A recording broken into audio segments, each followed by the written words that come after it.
Fa arrabbiare l'annuncio del governo sulla possibile applicazione di un ulteriore balzello di 5 centesimi al litro sul prezzo della benzina. Se la proposta venisse attuata, l'aggravio di spesa medio per ogni automobilista sarebbe pari a 73 euro l'anno. Tanto più in un momento in cui il prezzo della pompa sfiora già i 2 euro al litro, una tassa che andrebbe dunque a gravare ancora di più sui consumi delle famiglie. Sono prezzi inaccettabili. Non sono giustificati e ci dobbiamo adeguare. Non abbiamo alternative. Per me è troppo. Penso che si alzerà ancora di più.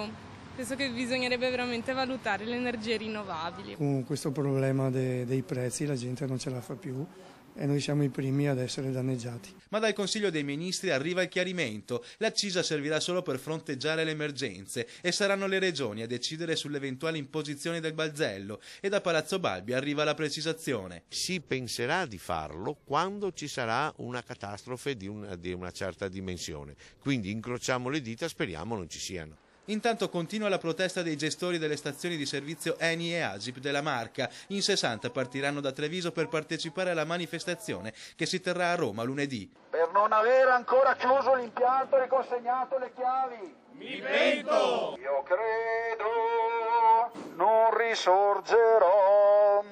Nella capitale riproporranno l'iniziativa che le province di Treviso e Venezia avevano messo in scena a Scorzè. È un bel funerale del gestore con tanto di bara, corteo funebre, avremo anche naturalmente anche il parroco che officerà la cerimonia, perché ormai l'ultima cosa che possono fare i gestori dell'Eni è proprio quella di organizzarsi un bel funerale. A Roma parteciperanno i gestori delle 4.500 stazioni di servizio della penisola. Nel mirino proprio la compagnia petrolifera, che vuol far ricadere in parte anche sui gestori lo sconto di 5 centesimi al litro di cui beneficeranno i clienti con il nuovo servizio Self Service H24.